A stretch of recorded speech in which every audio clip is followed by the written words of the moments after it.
Halo anak-anak, jumpa lagi dengan Bu Vista.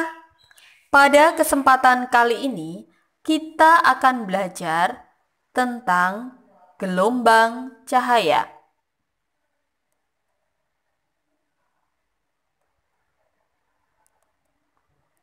Cahaya merupakan gelombang transversal yang termasuk gelombang elektromagnetik.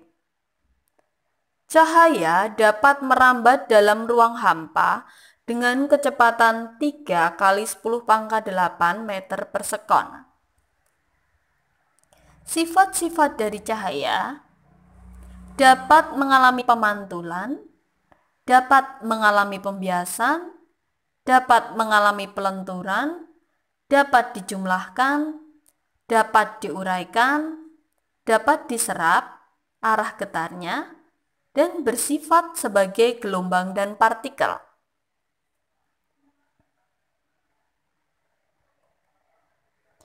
Cahaya yang dipancarkan sumber cahaya akan merambat ke segala arah dengan lurus. Coba anak-anak perhatikan. Ini ada sebuah benda yang kita beri cahaya. Akan merambat ke segala arah dan lurus, anak-anak. Karena cahaya merambat lurus dan mengenai benda, maka di belakang benda tersebut tidak akan terkena cahaya dan gelap. Yang dimaksud adalah gambar yang ini. Ruang gelap di belakang benda yang terkena cahaya disebut bayang-bayang. Bayang-bayang ada dua jenis, anak-anak, yaitu bayang-bayang gelap atau dinamakan inti atau umbra, dan bayang-bayang kabur atau dinamakan penumbra. Bayang-bayang inti terbentuk bila cahaya berasal dari sumber cahaya yang kecil. Ini adalah sebuah benda, ini adalah sumber cahaya yang kecil yang dimaksud anak-anak. Coba, ya, ini yang dimaksud bayang-bayang inti, anak-anak, atau bayang-bayang gelap, atau bayang-bayang umbra.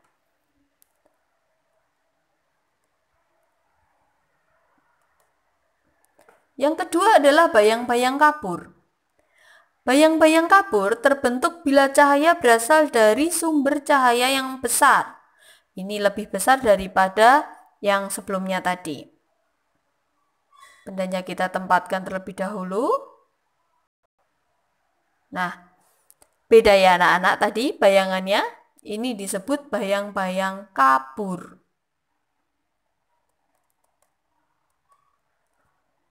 Berdasarkan daya tembusnya terhadap cahaya, benda digolongkan menjadi 3, yaitu benda bening, benda tembus cahaya, dan benda tidak tembus cahaya.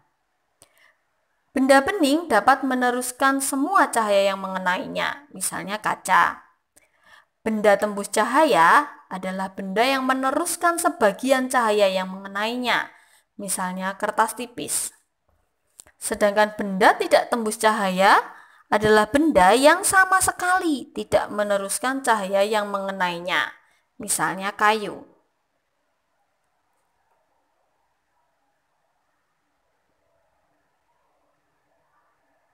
Anak-anak perhatikan.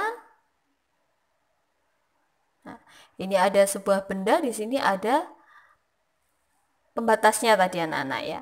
Kemudian kita sinari sehingga akan terbentuk bayangan seperti ini.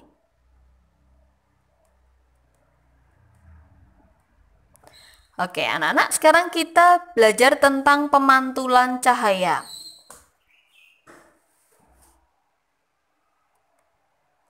Cahaya sebagai gelombang dapat memantul bila mengenai suatu benda. Ini kita berikan cahaya. Cahaya ini nanti akan mengenai suatu benda dan akan memantul kembali cahayanya.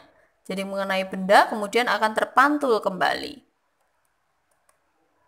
Pemantulan cahaya sesuai dengan hukum pemantulan yang dikemukakan oleh Snellius, yaitu sinar datang, sinar pantul, dan garis normal terletak pada satu bidang datar. Yang kedua, sudut datang sama dengan sudut pantul. Hukum Snellius nanti akan kita bahas. Baik anak-anak, sekarang macam-macam pemantulan. Ada dua macam pemantulan anak-anak. Yang pertama adalah pemantulan teratur. Pemantulan teratur yaitu bila cahaya mengenai permukaan yang datar. Ini contohnya. Jadi yang dimaksud permukaan datar itu ini anak-anak. Oke. Ini adalah gambar arah sinar pemantulannya. Ini sinar datang, ini sinar pantul. Kemudian yang kedua adalah pemantulan baur, yaitu bila cahaya mengenai permukaan yang tak rata, anak-anak. Ini yang dimaksud tak rata.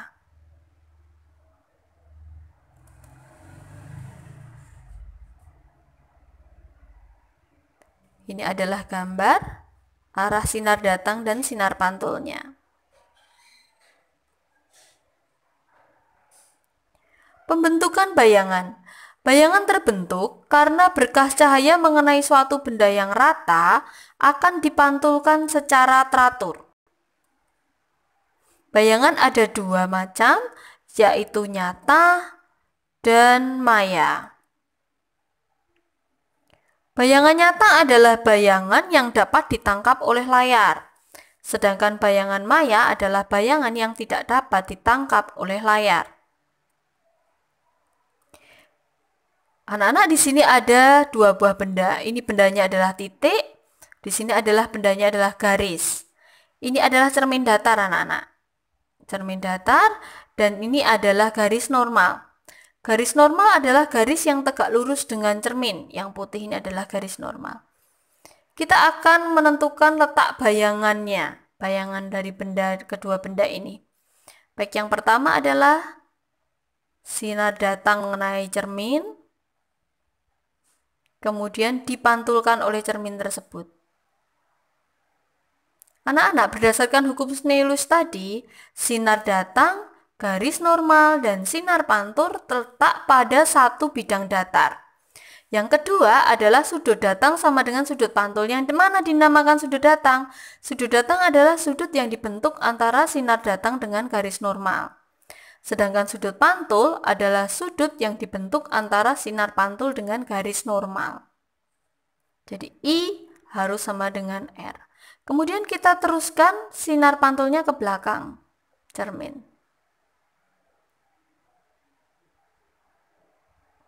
Kemudian yang kedua,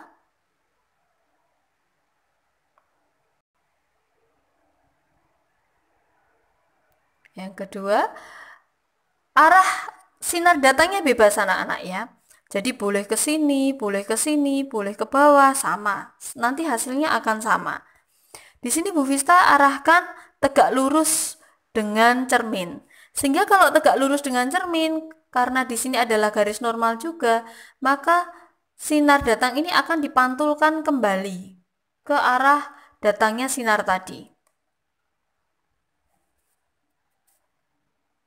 Nih, akan dipantulkan kembali. Kemudian kita lanjutkan atau kita teruskan ke belakang cermin.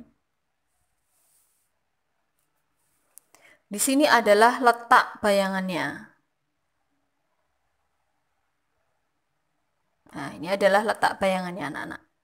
Kemudian yang kedua anak-anak, untuk benda yang bentuknya garis. Jadi ada dua ujung nanti. Ujung yang di sini ada dua sinar, ujung yang di sini ada dua sinar. Minimal harus dua ya anak-anak. Oke, sinar datang, sinar pantul, kemudian kita teruskan ke belakang. Kemudian lagi sinar datang, sinar pantul akan dikembalikan, kemudian diteruskan ke belakang. Kemudian ujung yang lain, sinar datang, sinar pantul, kita teruskan ke belakang. Kemudian lagi sinar datang, sinar pantul, kemudian kita teruskan ke belakang. Nah, di sini adalah letak bayangannya.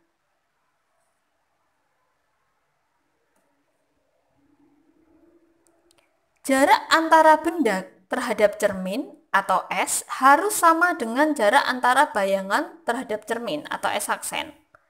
S harus sama dengan S aksen anak-anak. Dan H harus sama dengan H aksen. Ini adalah bayangan pada cermin datar. Sehingga sifat pada bayangan pada cermin datar itu adalah maya, tegak, sama besar. Maya, tegak, sama besar. Kalau ada benda di sini anak-anak, bayangannya adalah di sini. Jika benda ini kita jauhkan terhadap cermin, ternyata bayangannya ikut menjauh anak-anak. Bagaimana kalau kita dekatkan? Bayangannya ikut mendekat. Selalu S selalu sama dengan S aksen. Bagaimana jika bendanya kita putar? Bayangannya ikut berputar anak-anak. Ini jika bendanya yang digeser. Sekarang bagaimana jika cerminnya kita geser mendekati benda? Tetap sama anak-anak. S selalu sama dengan S aksen. Kita kembalikan. Jadi bayangannya selalu mengikuti ya anak-anak.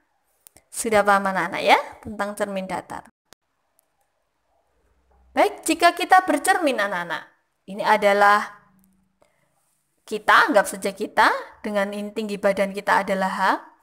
Kita diminta untuk menentukan berapa panjang minimal cermin yang diperlukan untuk melihat bayangan seluruh badan kita. Kita lihat dari kepala dan ujung kaki. Ujung kepala dan ujung kaki anak-anak ya.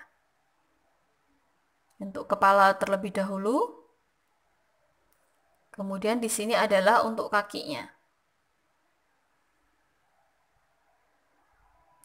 Ini adalah tempat cerminnya.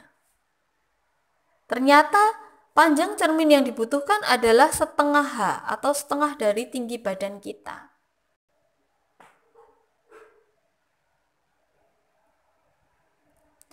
Jika ada dua buah cermin datar anak-anak yang membentuk sudut tertentu satu sama lain, maka persamaannya adalah jumlah bayangan yang terjadi adalah 360 derajat per alfa min 1. Contohnya, di sini ada dua buah cermin datar yang dipasang dengan sudut 90 derajat satu sama lain. Kemudian di antaranya diletakkan sebuah benda begini anak-anak. Ternyata ada 3 buah bayangan yang terjadi. 1, 2, 3. 1, 2, 3. Jadi diperoleh dari 360 derajat dibagi 90 derajat 4 dikurangi 1. Jumlahnya ada 3 bayangan. Anak nanti mencoba sendiri di rumah dengan mengganti sudut yang dibentuk antara dua buah cermin datar itu. Nanti anak-anak akan mengetahui berapa jumlah bayangan yang terjadi anak-anak ya. Baik, sekarang kita bahas tentang cermin lengkung. Cermin lengkung ada dua anak-anak, yaitu cermin cekung dan cermin cembung. Cermin cekung adalah cermin lengkung dengan lapisan mengkilat pada bagian dalamnya. Mana yang dimaksud bagian dalam? Bagian dalam adalah yang bagian sini anak-anak. Cermin cekung memiliki sifat mengumpulkan cahaya. Apa yang dimaksud mengumpulkan cahaya? Nanti akan kita lihat pada animasi di bawah. Anak-anak, bagaimana caranya kita menggambar cermin ini? Kita menggunakan jangka anak-anak. Jadi tempat R ini adalah tempat untuk ujung jarum pada jangka. Dan di sini ini adalah tempat pensil pada jangka anak-anak. Nah, jadi jarak antara di sini dan ini adalah jari-jari cermin. Jadi cermin itu kalau kita lanjutkan ini bentuknya adalah lingkaran. Nah, F ini adalah setengah dari jari-jarinya anak-anak. Jadi misalnya jari-jarinya 10 cm, maka F-nya adalah 5 cm gitu. Jadi kalau menggambar kita mulai dari R-nya. Oke, sekarang kita mulai. Sinar datang sejajar sumbu utama, dipantulkan melalui titik fokus. Semuanya begitu, sinar datang sejajar sumbu utama, dipantulkan melalui titik fokus.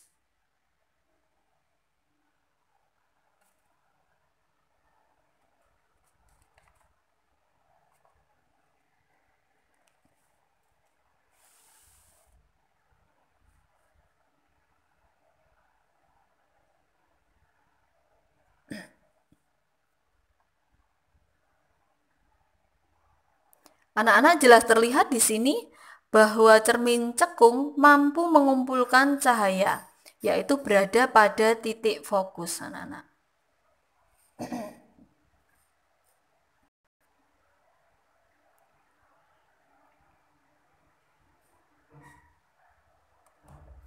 Ada 3 sinar utama pada cermin cekung. Yang pertama, sinar datang sejajar sumbu utama dipantulkan melalui titik fokus. Ini sinar datang, ini sinar pantul. Sinar datang sejajar sumbu utama dipantulkan melalui titik fokus. Yang kedua, sinar datang melalui titik fokus dipantulkan sejajar sumbu utama. Sinar datang melalui titik fokus dipantulkan sejajar sumbu utama. Yang ketiga, anak-anak, sinar menuju pusat kelengkungan akan dipantulkan kembali melalui pusat kelengkungan cermin tersebut. Jadi kalau sinar datang melalui pusat kelengkungan, melalui R, akan dipantulkan kembali melalui R tersebut. Ini adalah 3 sinar utama pada cermin cekung. Anak-anak nanti kalau ingin menggambar bentuk bayangan, minimal harus ada 2 sinar utama pada cermin cekung. 3-tiganya boleh anak-anak, boleh digambar. Minimal 2.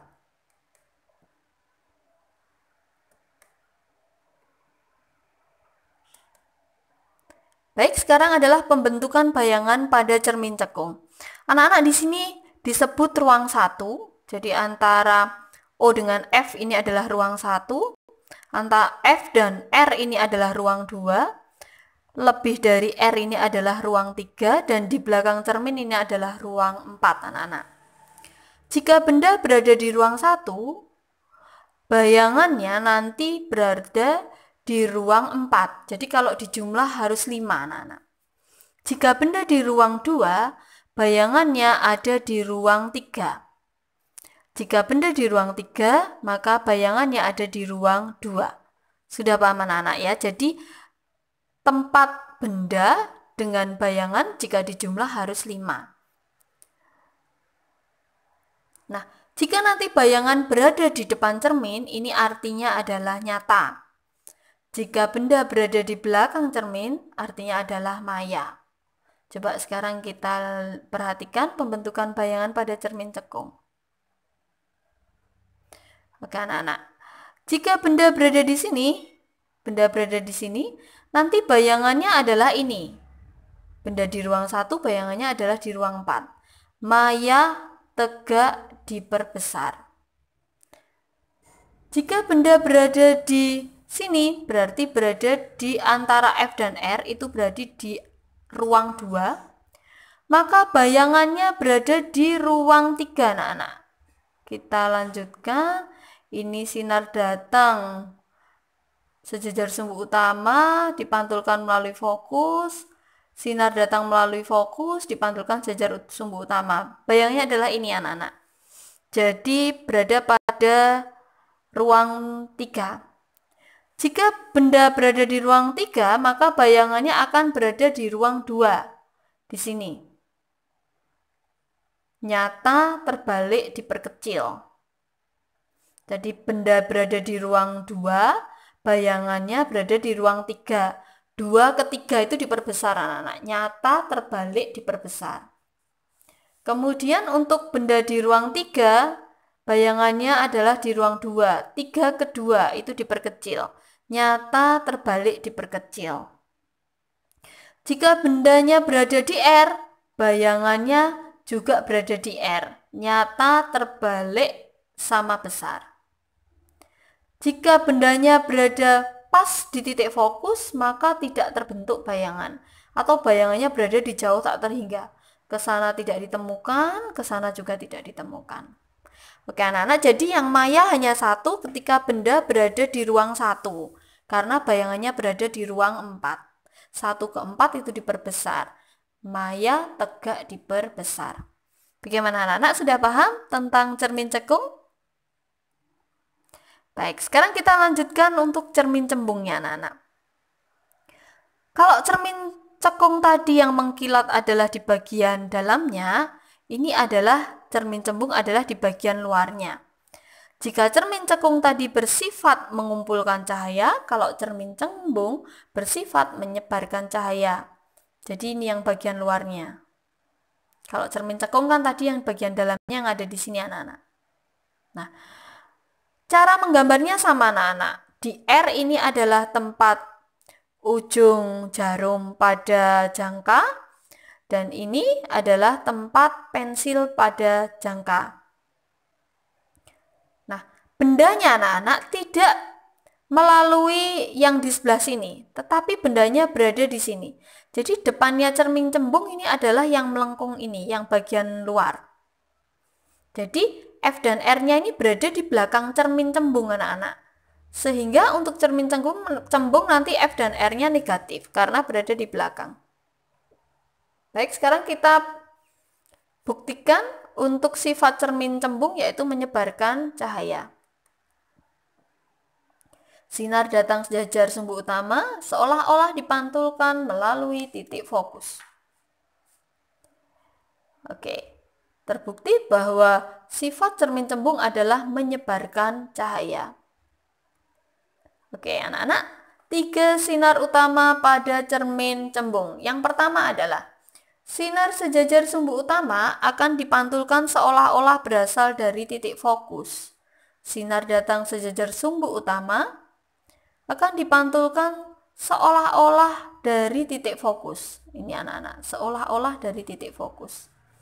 Yang kedua, sinar yang menuju titik fokus akan dipantulkan sejajar sumbu utama.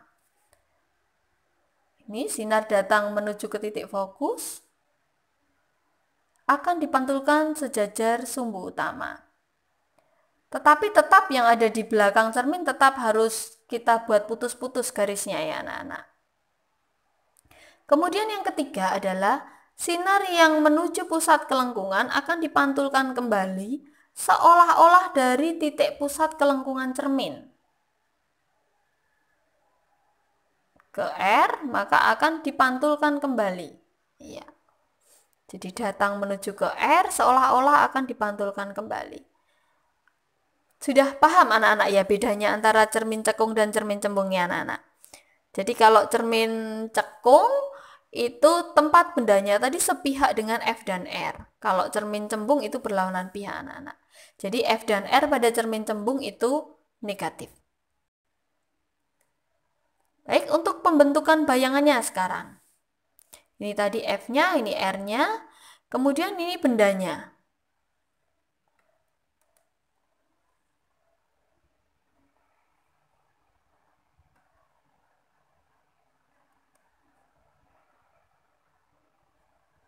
Ini adalah sinar datangnya, kemudian kita teruskan ke belakang.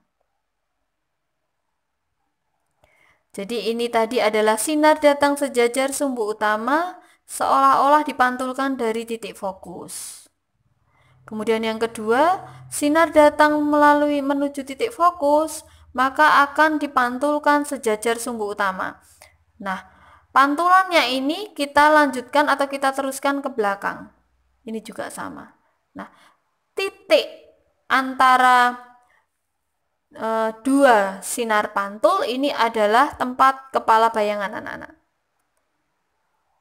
Ini adalah bayangannya. Bayangannya putus-putus. Karena berada di belakang cermin, maka sifatnya adalah maya. Maya tegak diperkecil, anak-anak. Maya tegak diperkecil.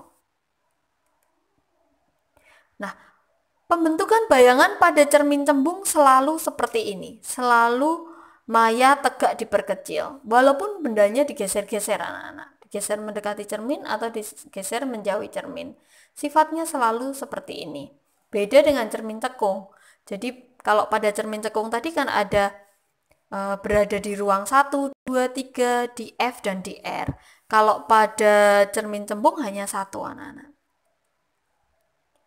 Untuk persamaan pada cermin cekung, seperti yang Bu Wista utarakan tadi bahwa pada cermin cekung fokusnya positif dan cermin cembung fokusnya negatif. Kita gunakan persamaan 1/F sama dengan 1/S ditambah 1/S aksen. M sama dengan negatif S aksen per S di harga mutlak dan H aksen per H. Kemudian jari-jari adalah 2 kali titik fokusnya.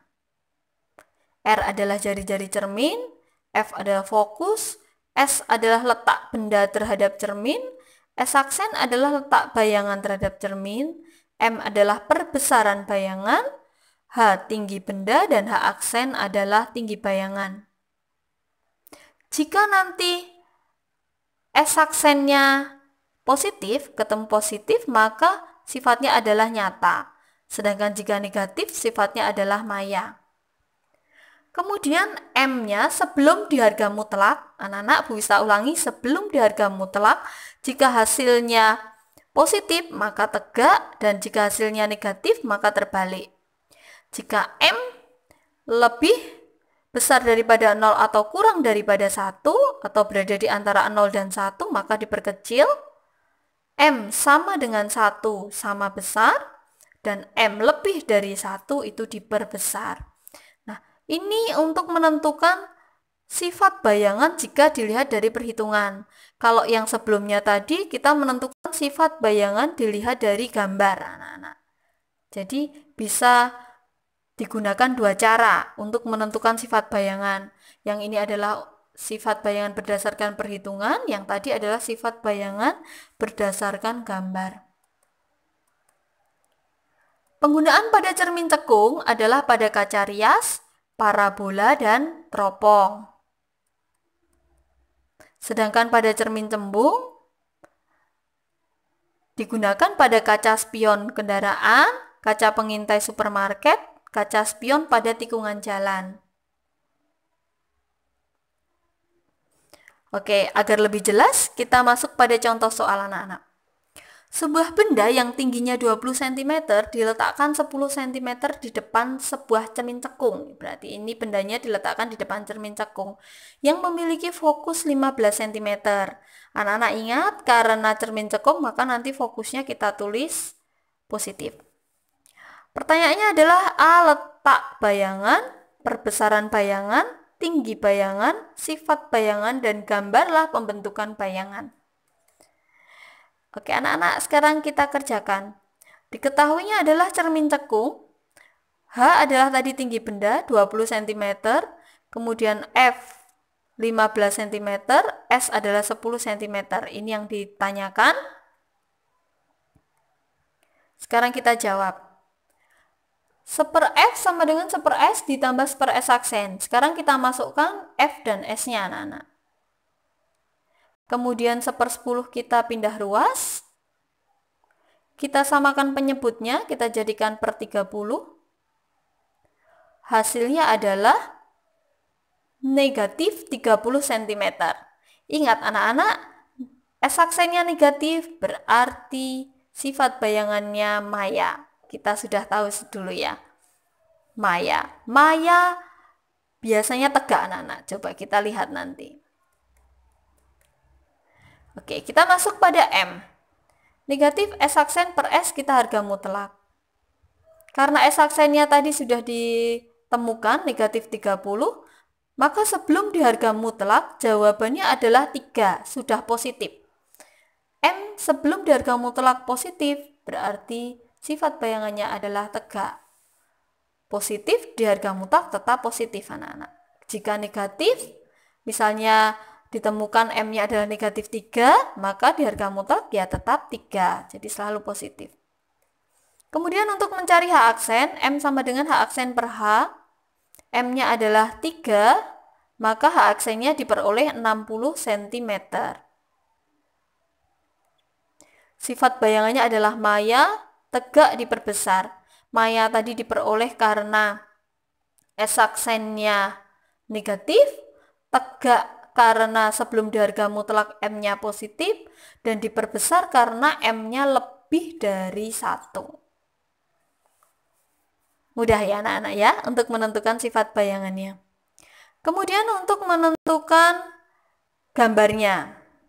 Nah, anak-anak sebelum menggambar, kalian harus menulis terlebih dahulu, ini S-nya 10 cm, F-nya 15 cm, dan H-nya 20 cm.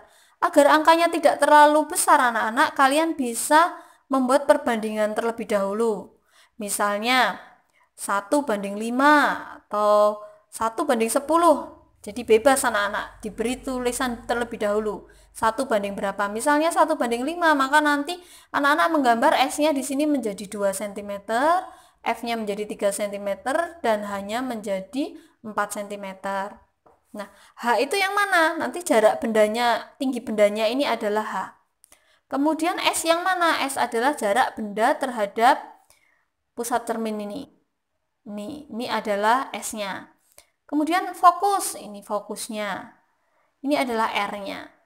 Nah, kita gunakan minimal 2 sinar utama pada cermin cekung. Bu Vista menggunakan ini anak-anak. Sinar datang sejajar sumbu utama dipantulkan melalui fokus. Karena benda berada di ruang 1, kita ingat pasti bayinya berada di ruang 4. Maka sinar pantulnya kita lanjutkan ke belakang. Nih. Kemudian Bu Vista menggunakan yang kedua. Sinar datang melalui titik fokus dipantulkan sejajar sumbu utama.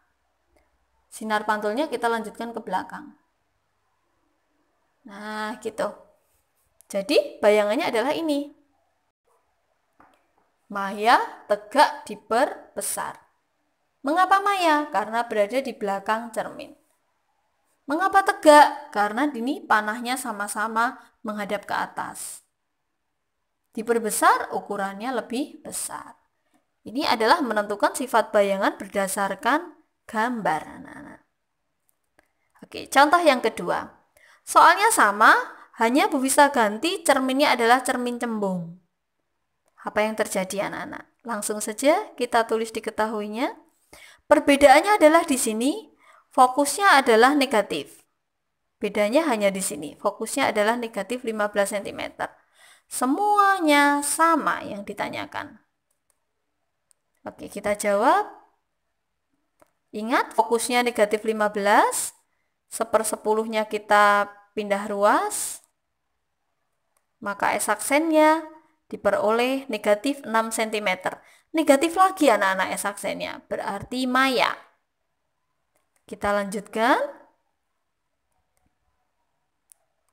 Sebelum di harga mutlak, M-nya adalah sudah positif, 3/5. Berarti tegak, Maya tegak. Oh, ternyata hasilnya adalah 3/5 kali. 3/5 itu di antara 0 sampai 1, berarti diperkecil. Nah, untuk mencari H aksennya, menggunakan M sama dengan H aksen per H, sehingga ditemukan H aksen sama dengan 12 cm. Sifat bayangannya tadi adalah Maya tegak diperkecil.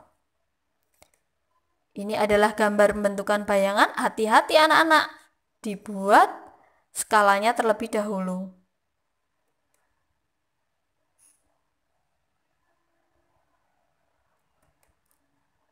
Kita buktikan apakah benar Maya tegak diperkecil. Benar anak-anak, bayangannya ada di sini. Maya tegak diperkecil. Oke, jadi selalu pada cermin cembung sifat bayangannya adalah Maya tegak diperkecil ya anak-anak. Oke, contoh yang ketiga. Sebuah benda berada di depan cermin cekung yang berjari-jari 12 cm, sehingga diperoleh bayangan nyata. Anak-anak perhatikan nyata, dengan perbesaran 2 kali. Pertanyaannya adalah tentukan jarak benda terhadap cermin dan jarak bayangan terhadap cermin. Diketahui cermin cekung, karena cermin cekung maka R dan F-nya negatif. F-nya mengapa 6 cm? Karena F adalah setengah dari jari-jari cermin. Kemudian M-nya Bu Vista tulis negatif 2 kali. Mengapa negatif? Karena sifatnya tadi adalah nyata. Nyata itu terbalik ya anak-anak. Nyata itu terbalik. Kalau Maya itu tegak. Nah, ini adalah sebelum di harga mutlak. Jadi M sama dengan negatif 2 kali itu adalah sebelum di harga mutlak. Pertanyaannya adalah S dan S aksen. Oke anak-anak, kita kerjakan terlebih dahulu. dari M sama dengan negatif S aksen per S. M-nya tadi adalah negatif 2 sama dengan negatif S aksen per S, maka S aksen sama dengan 2S. Kemudian 1/F sama dengan 1/S plus 1/S aksen. F dan S aksennya kita masukkan. Kita samakan penyebutnya, jadikan per 2S. Maka hasilnya adalah 1/6 sama dengan 3/2S. Maka S sama dengan 9 cm. Nah, baru hasil S ini yang 9 cm kita substitusikan ke sini anak-anak. Ke S aksen sama dengan 2S. Jadi 2 dikalikan 9 cm. S aksennya adalah 18 cm. Bagaimana anak-anak? Apakah anak-anak sudah paham tentang pemantulan? Jika sudah paham, Bu Vista ucapkan terima kasih anak-anak. Dan selamat belajar.